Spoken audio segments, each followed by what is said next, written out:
আলোচনায় অংশগ্রহণ করবেন ময়মনসিংহ ২ আসন থেকে নির্বাচিত মাননীয় সদস্য জনাব মোহাম্মদুল্লাহ।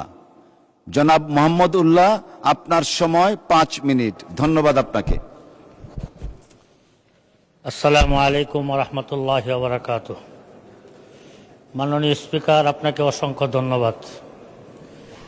হাদিসে একটি বাক্য আছে, তুমি যদি কাউকে ভালোবাসো তাকে জানিয়ে দাও। স্পিকার, এই সংসদ সদস্যদের সামনে আমি আপনাকে অনেক ভালোবাসি, এটি জানিয়ে দিলাম। মাননীয় স্পিকার, অসংখ্য ধন্যবাদ। আমাদের শিক্ষামন্ত্রী আহসানুল হক মিলন সাহেব ময়মনসিংহে একটা প্রোগ্রামে গিয়েছিলেন। উনি অসংখ্য মানুষের সামনে ওনার আসনে আমাকে বসিয়ে আমাকে মাননীয় শিক্ষামন্ত্রী বলে সম্বোধন করে আমাকে সম্মানিত করেছিলেন। আপনার মাধ্যমে তাকেও আমি ধন্যবাদ জানাই। মাননীয় স্পিকার, আমার দল বাংলাদেশ খেলাফত মজলিস এর আমির আল্লামা মামুনুল হক সাহেব জোর করে আমাকে ইলেকশনে নামিয়েছিলেন, যে কারণে জনগণ আমাকে ভোট দিয়ে সংসদে পাঠিয়েছেন। আল্লামা মামুনুল হক সাহেবকে আমি ধন্যবাদ জানাই। ধন্যবাদ জানাই ফুলপুর তারাকান্দার মানুষগুলোকে, যারা তাদের দুঃখ কষ্ট এবং মনের কথাগুলো সংসদে বলার জন্য আমাকে সংসদে পাঠিয়েছেন, তাদেরকে ধন্যবাদ জানাই।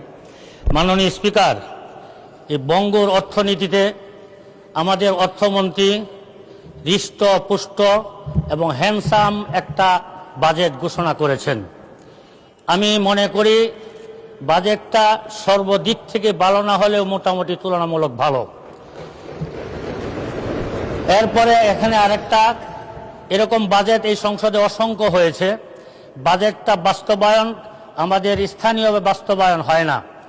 আমি এই বছর আশা করি, যেহেতু আমরা বঙ্গর অর্থনীতির উপর দাঁড়িয়ে আছি, আমরা ৩০০-৩৫০ এমপি মন্ত্রী এখানে আছি, আমরা যদি হাদিস আল্লাহ রাসূল বলেছেন খায়রুন নাস মাইয়ানফাউন নাস, যে মানুষের কল্যাণ করে সে সবচেয়ে উত্তম ব্যক্তি, আর সংসদ সদস্যরা সবচেয়ে বেশি কল্যাণকর কামী, কল্যাণ করার সুযোগ থাকে। আমি মাননীয় স্পিকার, আপনার আসন নিয়েও কিছু কথা আমি বলবো, যে কারণে আপনার পক্ষ থেকে আমাকে একটু সময় দিবেন। আর আমার মাননীয় বিরোধী দলের চিফ হুইপ আমাকে বলেছেন সময়ের পরে 2 মিনিট উনি বাড়াবেন, তাহলে দুইজন যদি 2 মিনিট করে বাড়ান 4 মিনিট সময় আমি পাবো ইনশাআল্লাহ।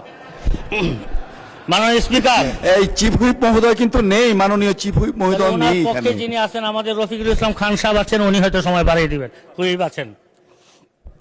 মাননীয় স্পিকার, যে অর্থনীতির উপর আমাদের এই দেশ দাঁড়িয়ে আছে, সেই অর্থনীতির উপরে সবচেয়ে বেশি লুটপাট হয়। সেই অর্থনীতি লুটপাট যদি না হতো, এই দেশ উন্নয়নের জন্য 54 বছর অপেক্ষা করা লাগতো না। আজকে 54 বছর যাবৎ এ দেশের মানুষ সাফারা হচ্ছে। আমাদের এই দেশে যারা জনপ্রতিনিধি হয় এবং বিশেষ করে অনেক সরকারি কর্মচারী আছেন, যারা ঘুষ বাণিজ্য এবং অর্থ লুটপাটের সাথে জড়িত থাকার কারণে গত 17 বছরের ইতিহাস আপনার এবং আমাদের সামনে আছে। আমি এখানে যারা আছেন এই বছরের 350 এমপি মন্ত্রীদের কাছে অনুরোধ করব, 5টা বছর জনগণের জন্য আপনারা মেহনত করেন। 5টা বছরের এই অর্থ বরাদ্দ জনগণের পিছনে ব্যয় করেন। এখানে যদি আপনারা এখানে খেয়ানত না করেন, এই 1 বছরের অর্থ বাজেটে আমাদের গ্রামের উন্নয়ন হবে ইনশাআল্লাহ। মাননীয় স্পিকার, আপনার কাছে একটা ছোট্ট আবদার থাকবে, আপনার মাধ্যমে আমাদের অর্থমন্ত্রীর কাছে আমার ছোট্ট একটা আবদার থাকবে।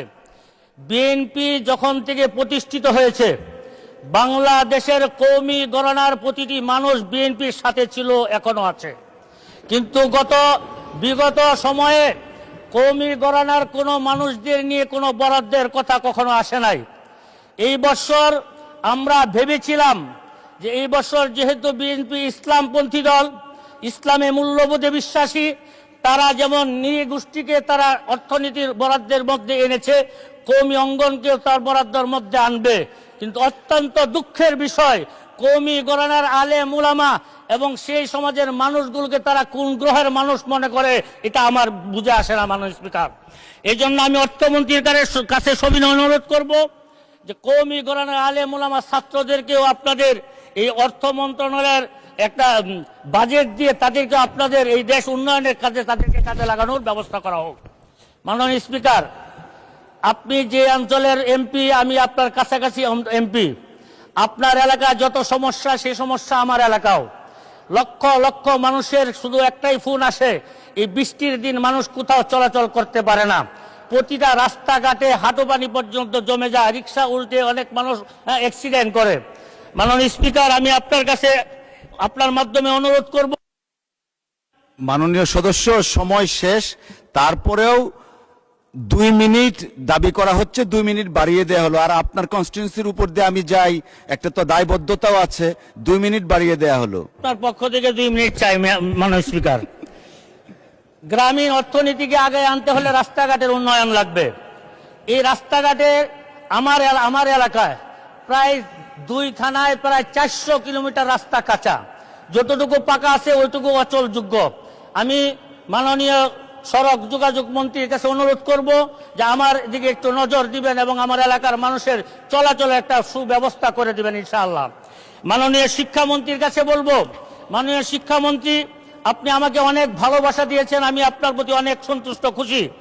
আমাদের এলাকার যতগুলো স্কুল আছে, স্কুলের কোনো ভবন নাই, এখানে শিক্ষক নাই, তাদের ভালো ফ্যানের ব্যবস্থা নাই, কারেন্টের ব্যবস্থা নাই, বাচ্চারা লেখাপড়া করে অনেক কষ্টে।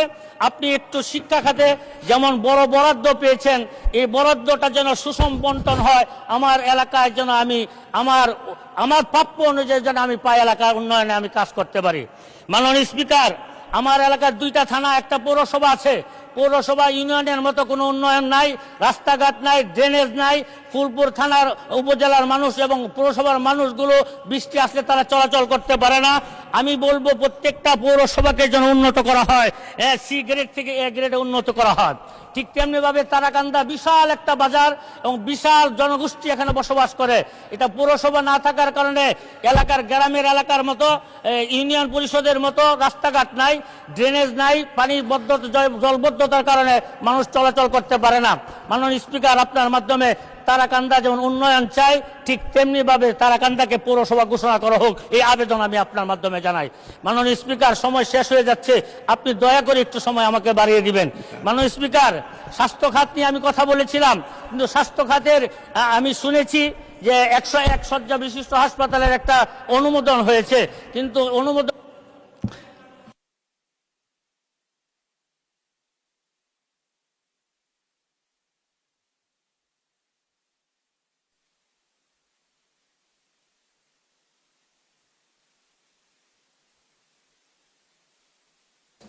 ডান দিক থেকেও চাচ্ছেন, আপনার জন্য 1 মিনিট, ভালো জনপ্রিয় মানুষ, নেন 1 মিনিট। মাননীয় স্পিকার, আমরা বৃহত্তর ময়মনসিংহ সবসময় উন্নয়ন থেকে বঞ্চিত, যেমন আপনি জানেন, আমরাও জানি, সামনে যারা আছেন তারাও জানেন।